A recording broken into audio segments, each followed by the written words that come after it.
오늘 우리에게 주시는 말씀은 제가 예고해 드린 대로 9월 달에 암송하는 암송 말씀입니다. 우리 같이 암송해 볼까요? 시편 37편 4절 말씀 시작. 또 여호와를 기뻐하라. 그가 내 마음의 소원을 내게 이루어 주시리로다. 시편 37편 4절 말씀. 아멘. 다시 한번 시작. 또 여호와를 기뻐하라. 그가 내 마음의 소원을 내게 이루어 주시리로다. 시편 37편 4절 말씀. 아멘. 이 전특세에 나온 여러분 모두를 하나님께서 늘 감싸 주시기를 바랍니다. 하나님께서 목사님을 늘 감싸 주시기를 바랍니다. 아멘. 우리 옆에 분들에게도요, 하나님께서 늘 감싸 주시기 바랍니다. 하나님께서 늘 감싸 주시기를 바랍니다.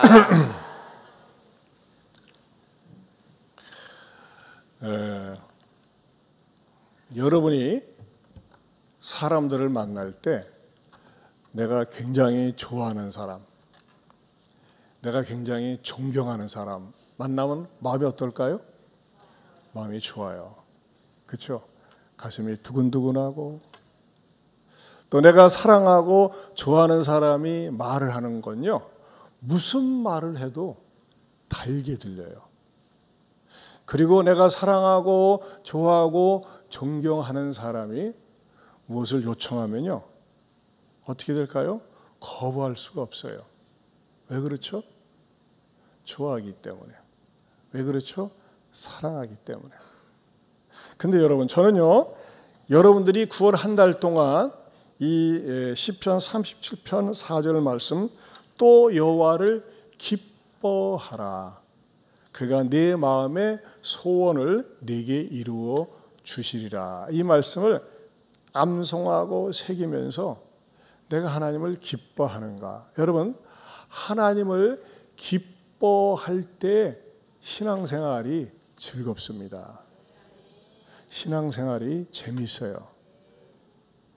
그리고 교회 오는 거, 교회 앞에서 봉사하는 게 행복해요. 근데 하나님에 대해서요, 감정이 나빠. 하나님 생각만 하면 기분 나빠. 교회 오는 게 좋을까요? 재미가 없어요.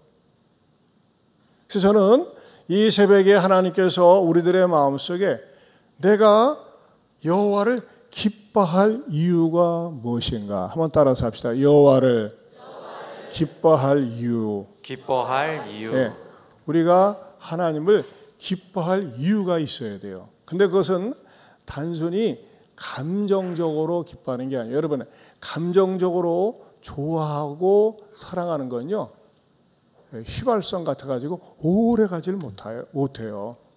여러분, 사람은요, 어느 때 관계가 오래 가고 잘 유지될까요? 그 사람을 만나면 만날수록 그 사람의 인간성이, 그 사람의 인격이, 내가 배울 게 많이 있고 만날 때마다 유익을 얻어요. 참 잘 만나기를 잘했다. 그리고 대화를 나누면서 유익을 얻을 때 그 사람을 만날 때마다 기대감이 있고 기쁨이 있어요. 그러나 여러분, 어떤 사람은 여러분 표현말로 졸라 짜증나는 사람도 있어. 어떤 사람이에요? 만날 때마다 나를 화나게, 나를 자극해, 나를 힘들게, 꼰대 기질이 있어요. 누가 좋아하겠어요? 그런 어떤 사람은 만날 때마다 기대가 되는 거예요. 우리 하나님도 마찬가지예요. 하나님은요, 비인격자가 아니에요. 하나님은 무인격자가 아니에요. 하나님은요, 상대적인 인격자세요. 이게 굉장히 중요합니다. 그런데 우리 그 하나님은요, 여러분들이 어떻게 인식을 하고 어떻게 알아갈 때 하나님에 대해서 기뻐할 수 있느냐. 오늘 성경에서는 여호와를 기뻐하라, 또 여호와를 기뻐하라 그랬는데, 여호와는 하나님의 이름이에요. 이름. 자, 그런데 여호와는 어떤 분이세요? 이 천지 만물을 창조하신 창조주 하나님이세요. 초월적인 하나님이세요. 우리가 아침에도 사도신경을 고백할 때 뭐라고 고백했어요? 나는 전능하신 어떤 하나님, 아버지 하나님, 천지의 창조주를 믿습니다. 그랬어요. 우리 다시 한번 그걸만 해볼까요? 시작. 나는 전능하신 아버지 하나님, 천지의 창조주를 믿습니다. 여러분, 우리가 사도신경을 고백하면서도 나는 전능하신 아버지 하나님을, 천지의 창조주를 믿는다고 고백을 했습니다. 자, 우리 하나님은요, 온 우주 만물을 창조하신 초월적인 하나님이시면서도 우리가 쉽게 부를 수 있는 아버지 하나님이라는 것입니다. 그런 어떤 사람에게 있어서는요, 아버지 하나님이 안 나올 수 있어요. 아버지 하나님이 아니라 아저씨 하나님. 여러분, 만약에 하나님을 향해서 아저씨 하나님 해보세요. 얼마나 어색합니까? 여러분, 아저씨는 뭐예요? 나하고 별로 관계가 없는 사람이에요. 그냥 부르는 호칭이에요. 그런 사람이 있을 수 있어요. 저는 이 시간에 여러분의 마음속에 내가 믿는 하나님은 어떤 하나님이다? 아버지 하나님이에요. 따라서 합시다. 아버지 하나님. 아버지 하나님. 여러분, 그러면요, 누가 하나님을 향해서 아버지 하나님이라고 했을까요? 구약에서는요, 창세기서부터 말라기까지 하나님을 향해서 인간이 아버지 하나님이라고 한 사람이 없어요. 하나님에 대해서 뭐라고 했는지 아세요? 만군의 하나님 여호와시요, 전능하신 하나님 하면서 하나님에 대한 호칭이 많이 있지만 하나님 아버지라고 한 사람이 구약에는 존재하지 않았습니다. 근데 누가 하나님을 아버지로 부르기 시작했을까요? 첫째로요, 예수님이 하나님을 아빠, 아버지라고 불렀습니다. 한번 따라서 합시다. 예수님이 하나님을 아빠, 아버지라 불렀습니다. 아빠, 아버지라 불렀습니다. 예수님은 하나님을 향해서 아버지라고 그랬어요. 이것이 유대인들에게, 이스라엘 사람들에겐 너무너무 파격적이었어요. 아니, 어떻게 하나님에 대해서 아버지라고 부르지? 이스라엘 사람들은요, 하나님에 대한 이름을, 성경을 필사하다가도 제호바, 야훼 쓸 때는요, 붓을 갖다가 어떻게 감히 하나님의 이름을 함부로 쓸 수 있는가, 쓰던 연필을 가지고, 쓰던 펜을 가지고 쓸 수 있는가 해가지고 바꿔가지고 다시 쓸 정도로 하나님의 이름을 조금이라도 망령때 일컫지 않기 위해서 부들부들 떨면서 하나님의 이름을 그렇게 존중히 여기고 함부로 얘기하지 않았고 그렇게 귀하게 여겼어요. 그러니까 하나님은 어떤 분이에요? 이스라엘 백성들에게는 가까이 하기에는 너무나 먼 어려운 분이에요. 힘든 분이었어요. 근데 하나님을 내 근처에, 내 앞에 내가 쉽게 얘기하고 부를 수 있는 분으로 누가 소개해 주셨다고요? 예수님이 그렇게 하셨어요. 예수님은 말이죠, 마가복음 14장 36절에 이렇게 말씀하셨어요. 같이 읽어볼까요? 시작. 이르시되 아빠, 아버지여, 아버지께는 모든 것이 가능하오니 이 잔을 내게서 옮기시옵소서. 그러나 나의 원대로 마시옵고 아버지의 원대로 하옵소서. 여러분, 일반적으로 아버지라고 하는 말을 누구에게 부르는입니까? 누가 아버지 자격이 되는 거예요? 아버지는요, 자신에게 혈통을 직접 이어준 남자를 가리키거나 부르는 말이 아버지입니다. 아버지라는 개념이요, 그렇죠?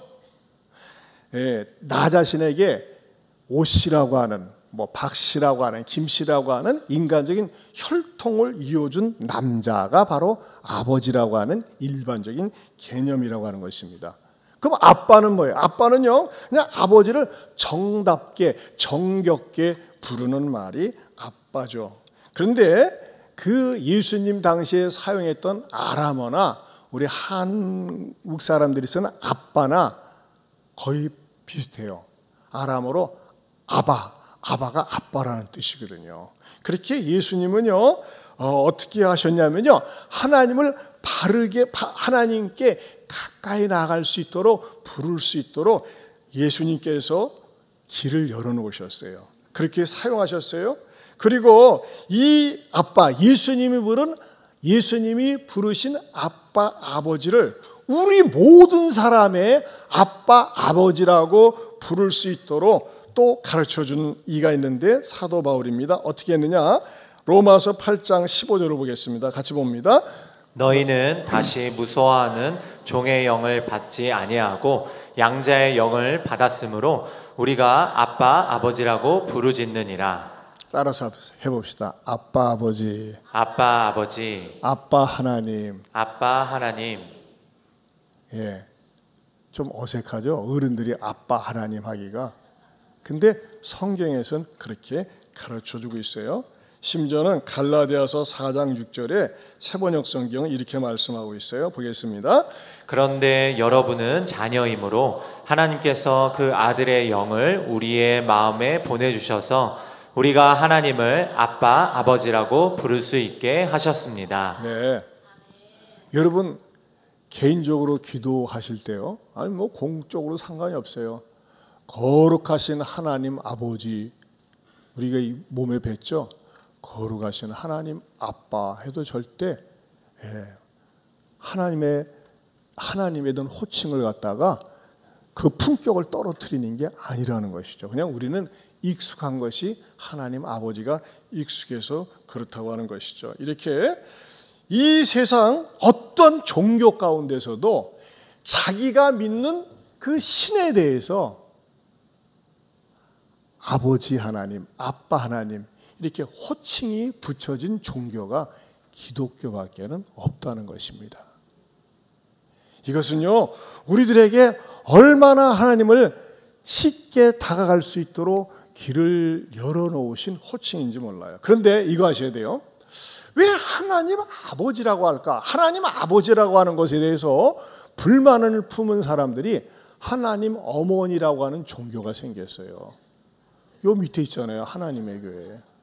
장길자가 하나님 어머니라고 그러고 안상홍이 하나님 아버지라고 하는 이단이 생겼어요.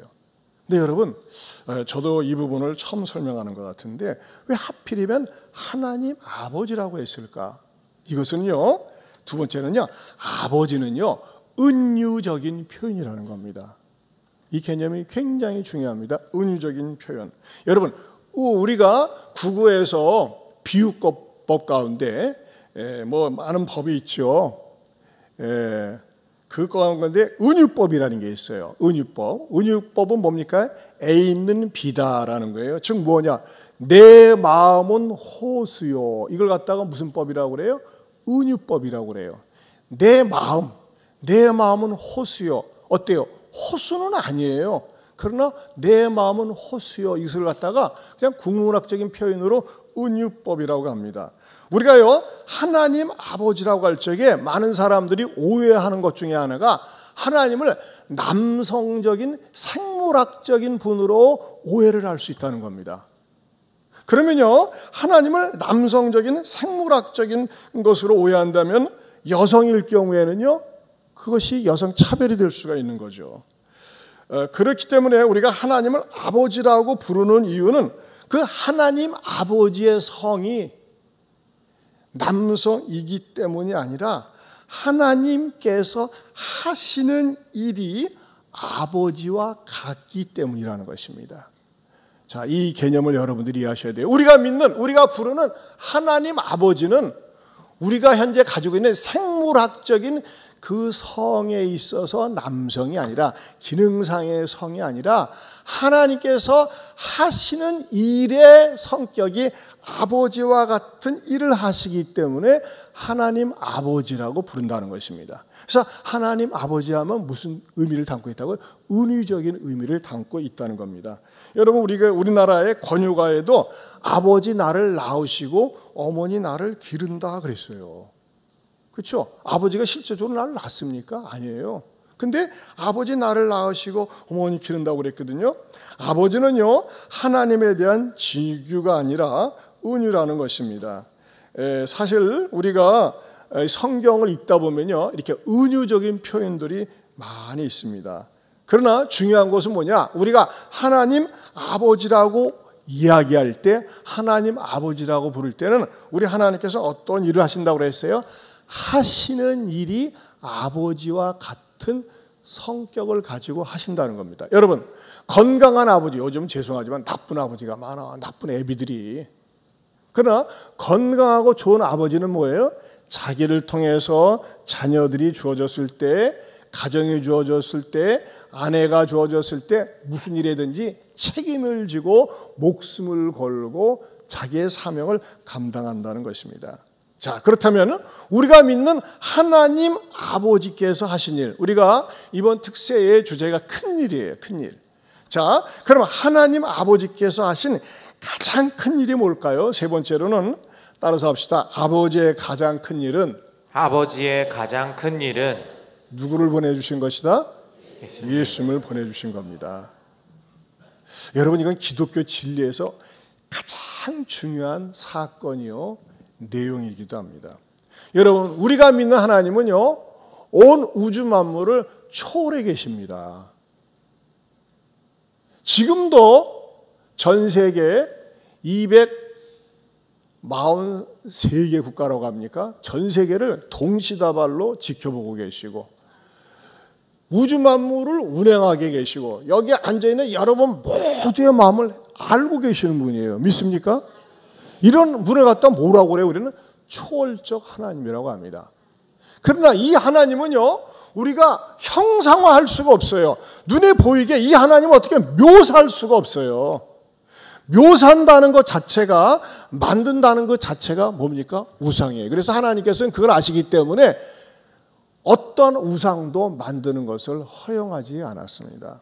그런데 우리 하나님께서는 그 마음을 아시고 볼 수 있는 하나님, 떠오를 수 있는 하나님, 만질 수 있는 하나님, 기댈 수 있는 하나님, 그리워할 수 있는 하나님, 이분을 보내주셨어요.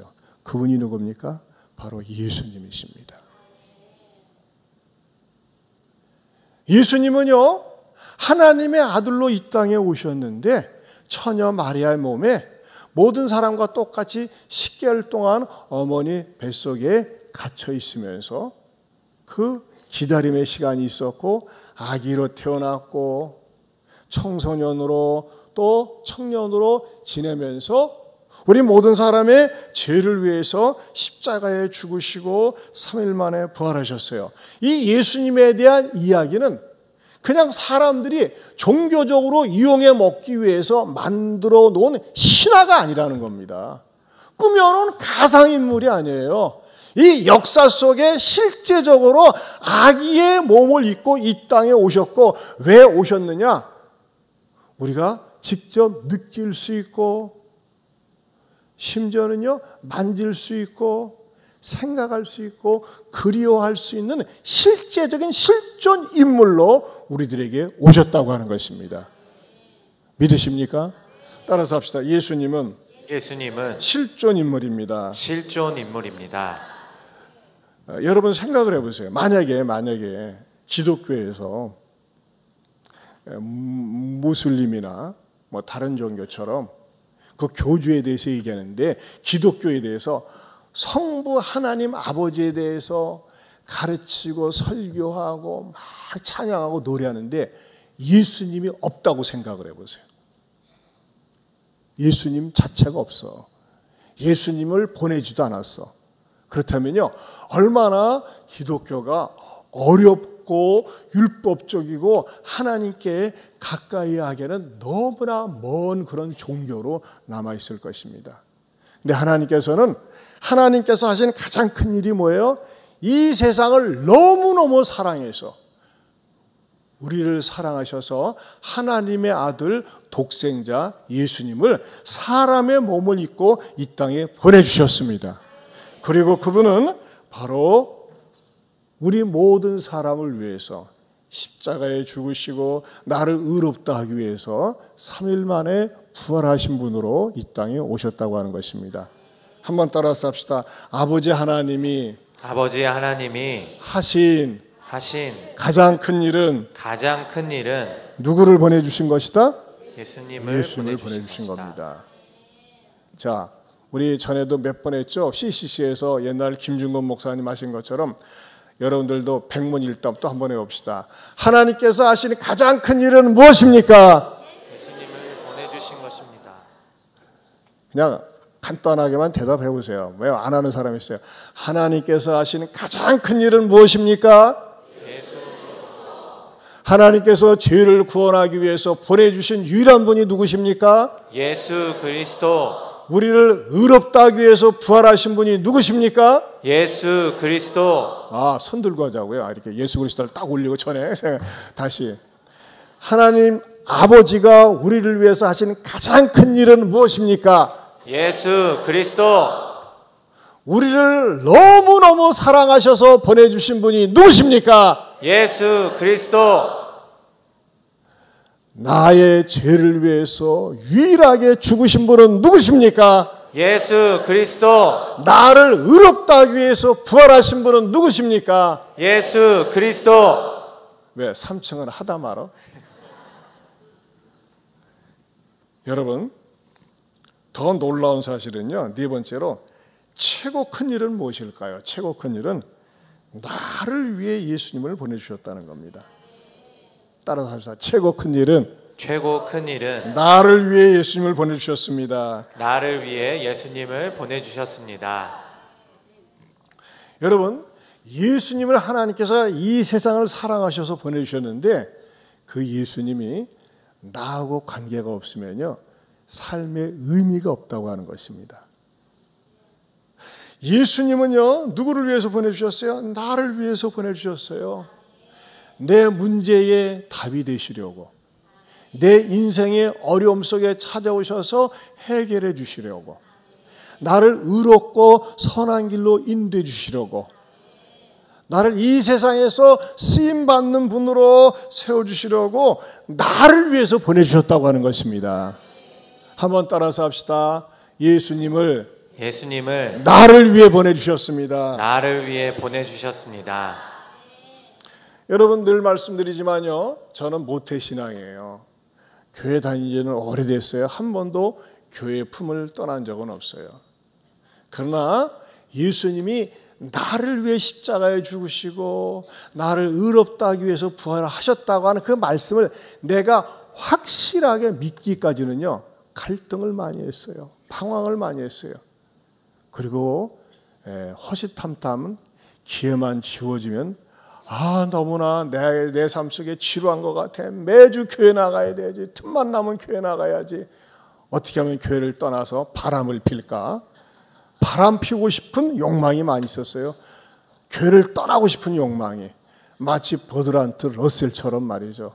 버드란트 러셀은 뭐라고 그랬어요? 나는 왜 기독교인이 아닌가 하면서 책을 썼잖아요. 기독교적인 가정에서 태어났지만은 그는 뭐예요? 예수님을 인격적으로 만나지 못한 거예요. 그러나 이모당은 어떻게 했어요? 그런 불신자 가정에서 유교적인 환경에서 태어났지만 나는 왜 기독교인인가 그랬어요. 두 사람의 차이점은 뭡니까? 한 사람은요, 기독교적인 틀 안에서 자라나고 배우겠지만 머리로만 알고 있는, 마치 돌 김용옥처럼 머리로만, 대가리로만, 돌로만 알고 있기 때문에 예수님에 대해서 가르치고 예수님에 대해서 망언을 하고 예수님은 말이지 신화적인 인물이라고 헛소리나 할 뿐이에요. 왜? 예수님을 인격적으로 만나지 못했기 때문에. 그러나 예수님을 인격적으로 만나면 어떻게 됩니까? 여러분, 얼마 전에 작년에 세상 떠나신 이어령 선생님 같은 경우는요, 이화여자대학교에서 국문과 교수를 있으면서 그는 첫 강의 시간부터 그랬어요. 나는 이대에서 그런 사람을 갖다가 분명히 거기도 이게 세례교인을 확인하고 뽑는데 뽑았는지 모르지만은 처음부터 강의, 나는 무신론자다. 나는 신을 믿지 않는다. 하나님을 믿는 사람은 의지가 약한 사람들이 믿는 거다 하면서 말이죠, 자기 자신이 무신론자임을 공공연하게 떠벌리고 가르친 사람이 이어령 씨였어요. 그러나 그가 큰 환난과 딸의 질병과 많은 사건을 통해서 인간의 무력과 한계를 느끼고 꼬꾸라져서 나중엔 세례를 받고 지성에서 영성으로 이런 책을 쓰기도 하셨습니다마는, 그러나 그는 인생 후반전에 예수님을 영접하고 예수님을 믿었어요. 근데 문제는 뭐예요? 너무나 방황의 시간이 길었다는 겁니다. 사랑하는 성도 여러분, 여러분에게 있어서 방황의 시간은 짧을수록 좋습니다. 그렇다면 여러분 무엇을 위해서 이 새벽에 기도를 해야 될까요? 중요한 것은 뭐냐? 내가 믿는 예수 그리스도가 나하고 무슨 상관관계가 있는지, 엄마 아빠가 믿기 때문에 내가 믿어야 되는 건지가 아니라 정말 하나님께서 이 세상을 너무너무 사랑하셔서 내 마음대로 내 식대로 살다가는 지옥불에 던져질 수밖에 없는데, 나를 죄로부터 지옥불로부터 구원하기 위해서 하나님께서 하나님의 아들 예수님을 보내주셨다는 사실을 믿을 때에 그 사람에게 구원이 임하게 되고, 그 믿음을 갖는 순간부터 그 사람은 말이죠, 기쁘게 감사하게 살 수 있다는 것입니다. 여러분, 이 믿음이 안 생깁니까? 그러면요, 믿음을 달라고 기도하세요. 옛날에 그런 기도 많이 해서, 하나님 나는요 이렇게 모태신앙인데 안 믿어져요. 진짜 그랬다니까요. 그냥 그 분위기 따라서 그냥 쫓아다니는 거지 맨날 의심을 했었어요. 그러면서 저도 그때 부흥 강사들이 그런 말씀을 많이 했어요. 안 믿어지면 믿음 달라고 기도해라. 여러분, 믿음 달라고 하는 기도가 얼마나 중요한지 몰라요. 첫 단추를 잘 껴야 되거든요. 믿음이 안 생기고 믿음이 없는 사람들은요, 믿음 달라고 기도하세요. 무슨 믿음이요? 하나님이 나를 사랑하셔서 예수님을 이 땅에 보내주셨고, 예수님이 나의 유일한 구원자 하나님 되심이 믿어지게 해주세요. 따라서 합시다. 하나님, 믿음 없는 저를 도와주세요. 믿음 없는 저를 도와주세요. 믿음을 갖게 해주세요. 믿음을 갖게 해주세요. 여러분, 이 믿음을 갖게 되면 어떤 일이 일어날까요? 무엇에 눈을 뜨는지 알아요? 내가 현재 고난을 당해도 어려움을 겪어도 하나님은 나를 위해서 놀라운 계획을 갖고 계시구나. 지금 잘 풀리질 않아도, 지금 어렵고 힘들어도 나를 위해서 놀라운 마스터 플랜이 있구나 하는 것이 믿어진다는 것입니다.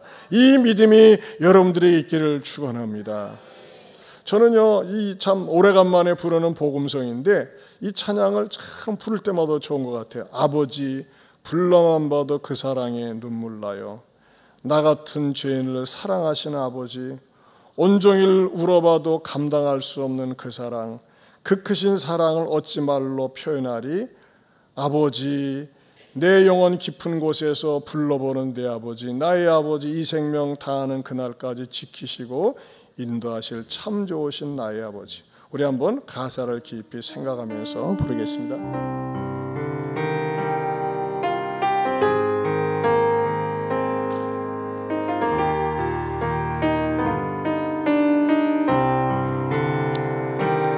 아버지,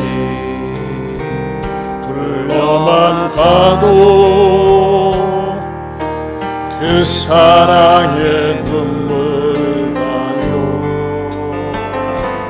나 같은 죄인을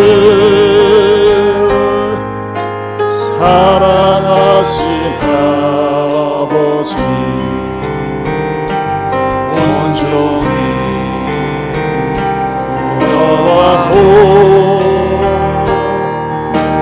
감당할 수 없는 그 사랑,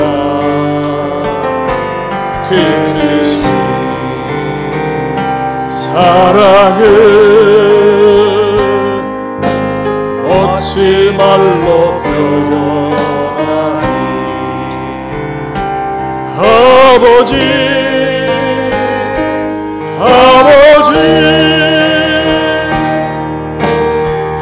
내 영혼 깊은 곳에서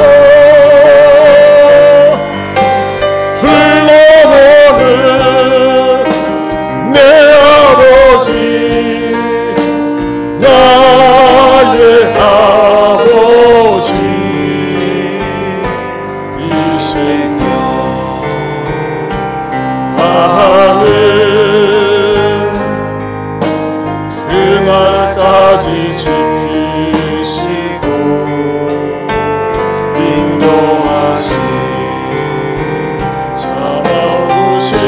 나의 아버지, 우리 일어서서 2절 아버지 생각만 해도, 아버지 생각만 해도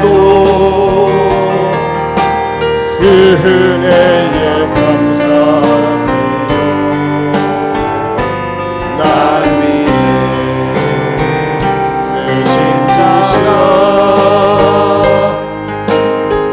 대신 지신 그 아버지 그 사랑이 아버지 그 사랑이 강물처럼 흘러넘쳐요. 강물처럼 흘러넘쳐요. 그 크신 사랑은 어찌 말로 표현하니. 아버지 아버지 아버지 간절히 두 손을 잡고 불러오는 내 아버지 나의 아버지 이 생명 다하는 그날까지 동행하며 인도하신 신실하신 나의 아버지 이절로 다시 한번 기도하는 마음으로 감사하는 마음으로 아버지 생각만 해도 그 은혜에 감사해. 그 은혜에 감사해요. 날 위해 십자가 대신 지신 그 사랑 아버지 그 사랑이 아버지 그 사랑이 강물처럼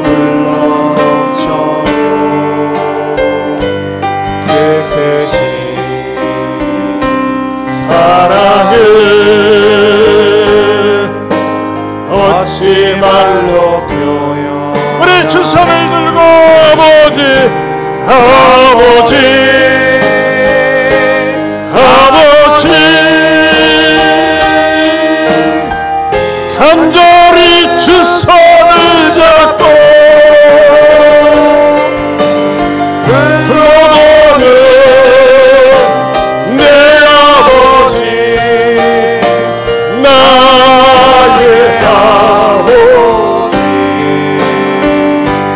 이 생명 다하는 그날까지 동행하며 인도하신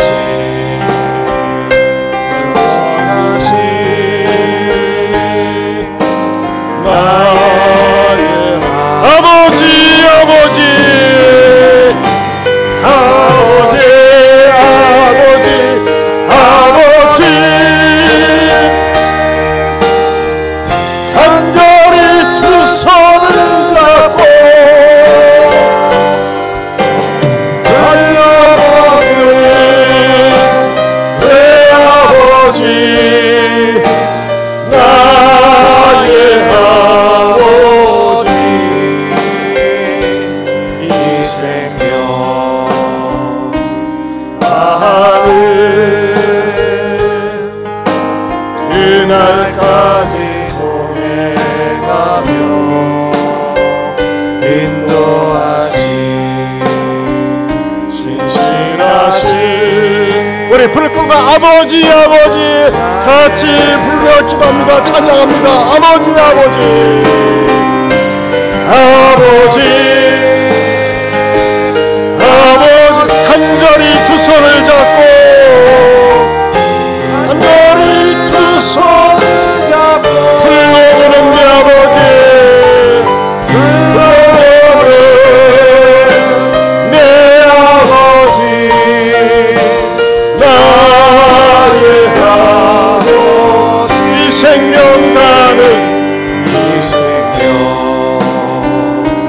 다하는 그날까지 동행하며 그날까지 동행하며 인도하신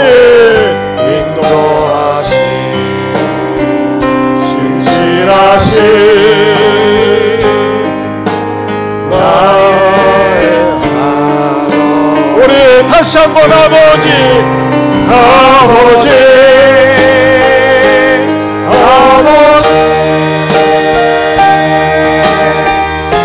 간절히 손을 잡고 불러보는 내 아버지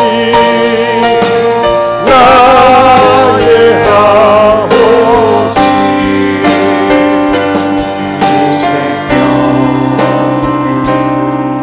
하는 그날까지 동행하며 인도하시 진실하신 나 우리 반주 없이 아버지 아버지 반주 없이 아버지 반주 없이 아버지 간절히 두 손을 잡고 불러보는 내 아버지 나의 아버지 이 생명 다하는 그날까지 동행하며 인도하시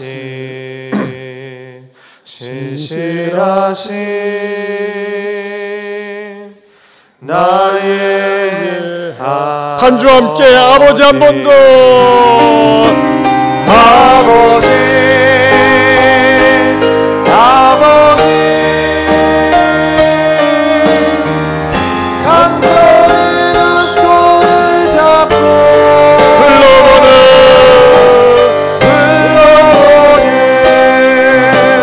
내 아버지 나의 아버지 이 생명 다하는 그날까지 동행하며 인도하시 신실하신 나의 아버지. 우리 악기팀 계속 이 곡으로 반주해 주시고 여러분 오늘 이 시간에는 아버지를 부르면서 기도하십시다. 아버지 감사합니다. 고맙습니다. 나 같은 놈 나 같은 인간 외면하지 아니하시고 예수님 보내주시고 구원해 주심을 감사합니다. 이 세상에 많은 종교가 있는데 가짜 종교 이단에 빠지지 않고 참되신 우리 하나님 아버지를 알고 믿고 또 나를 위해 예수님 보내주신 거 감사합니다. 믿음 없는 분들은 믿음 달라고 하고 여러분의 마음속에 간절한 소원이 있습니까? 하나님이 기뻐하며 살게 해주시고 하나님께 감사하며 살게 해달라고 우리 아버지 세 번 부르고 기도합니다. 아버지 아버지 아버지